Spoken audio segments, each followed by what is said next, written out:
Hey, Oh, hi. it's us again. It's Dave and Dustin Dryden, DryDragonDen Studios. We're making this is the fourth video, or in other words, the third update for the 24-hour comic book day. It's about 2:30 right now, so it's been a few hours since we did our last update. Eyes are a little bit more red. Yes, Eyes are see getting that? redder. Yeah, but you know what? We're still going. We're still moving forward with this.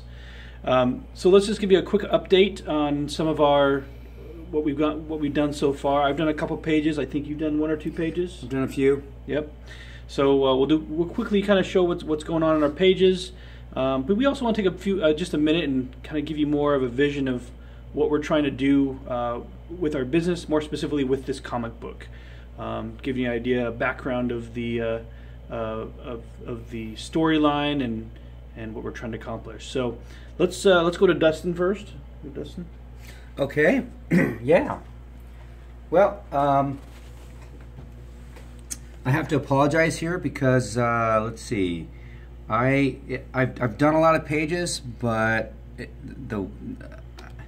kind of gives you a false idea of what I've actually done.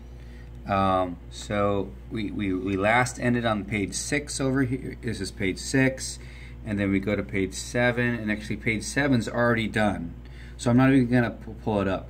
So what happened was I had a lot of pages done already before before this comic book day, but I'm just kind of going through all of them right now and making sure that they all are in line with the story, and I'm just making changes to anything if it doesn't make sense. If there's anything that doesn't make sense, I'll just redo some of the artwork. Like for instance, I added a whole panel right here and with dialogue that would make more sense with the story. So I've been going through all of this artwork was already done. This one I added. Here's page 9 right here. There was a different picture up there, but I made it different so it would look better. You know, I guess it's just a perfectionist in me. But so now we've got page 9, okay, it looks like we're going to page 11. Page 10 was totally fine. I didn't have to change anything. I'd actually, for page 11, the first panel, second panel, and the fourth panel all did not really jive with what was going on in the dialogue and what I wanted, the message I wanted to convey. So I changed all the pictures. They look a little better now. Everything just kind of runs a lot smoother now. So that's pretty much what is going on. I mean, in terms of the story, I mean, just basics is, you know, what happened in this one here was that people that were watching them was actually our heroes of the story, and that's the watchdogs. And there's about 6 or 7 of watchdogs who are members of this elite anti-terrorism team, and they're basically monitoring what's going on, and they're monitoring this deal that's going on. Something's going to happen later on, and they're just monitoring until, you know, that one event takes place so they can go in and capture the villains. So that's basically what's going on, and then we've got some characters and personalities that we introduce into the story, and so basically that's where we're at now. So yeah, let's go to the next part of the story that Dave's working.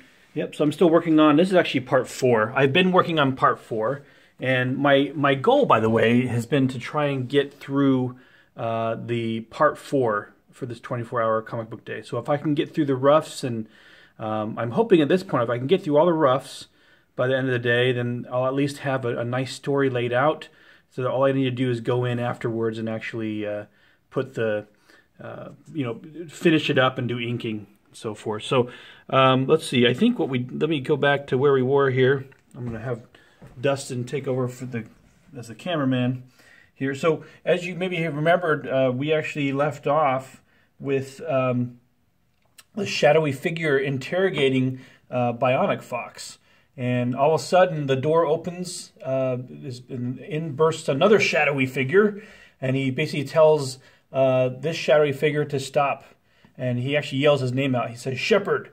And so this guy's name is actually Shepard, John Shepard. who's one of the I guess he's a watchdog, but he's kind of more the leader. He's more the director or leader of the watchdog unit. So he doesn't necessarily go out into the open and do a lot of the combat, the on the ground combat missions, but he more directs from a distance. But he has a lot of skills, and of course he's here interrogating with his skill set here. So what's going on here? We're going to see what happened here. So essentially, what happens is the man who comes in, or the other figure who comes in and interrupts interrogation. His name is Grits Ward, right? And he's very well respected. So. So Shepard basically says, "Hey, I'm going to go ahead and I'm going to respect you. I'm going to stop the interrogation, see what the heck, what's going on here." So he leaves Bionic Fox in the cell. He comes out. He's like, "What's going on? What's going on, Grits?" And Grits says, "Come on, follow me. There's a visitor that we have." And of course, Shepard's like, "What? A visitor? I'm in the middle of interrogation now." He said, "Well, that can wait. We need to go talk to this visitor." So they start walking down the hall here, and it shows kind of the scene, a little bit of the scene of where they are. They walk down the hall of the complex that they work in, and they see another figure at the end of the hall, and there's a lot of shadowy figures in the story. There are a lot of shadowy figures, yeah. Yeah, but it gives it a little more dramatic impact with the silhouettes and with the darkness and shadows. So here we go, and this is kind of where we end the scene. Now there's a little bit of I guess you'd call a standoff. But this individual here is at the end of the hall. If you remember, let me kind of show you, point you back over here. If you remember my T-shirt here, this guy here, his name is Rove, and this is the same character that's over here on the panel that they're in a standoff with right now, and we're going to see what happens next. And so that's kind of the end of where I am right now. We just take a quick second and kind of give you an idea of what we're trying to do here. So my brother and I, for many years now, ever since we were young,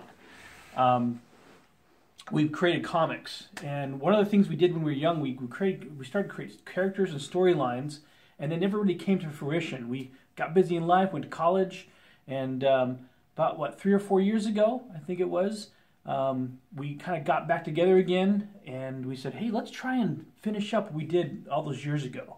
And just to kind of give you an idea, the storyline is called Enhancimals, and that's kind of the name we give the group of these anthropomorphic characters.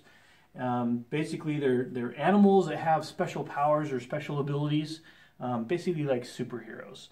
And the thing is that these guys are, we call anthropomorphic characters, or funny animals, I guess, if you will. And but they all live in a completely separate world than us. It's kind of a world where the animals kind of have evolved to be sentient beings who walk on twos, bipedal beings. And there are these individuals. They're regular people, and then there are Enhancimals who have the special powers, and they help protect and defend and defend the world from evil plots and wickedness. So that's kind of what our storyline is, and so we're trying to introduce a lot of these characters to this first 4-part comic, which we call Enhancimals Intro, and that helps introduce a lot of the main characters of our storyline. Do you want to add anything, Dustin? No, that was great. Cool. Really good.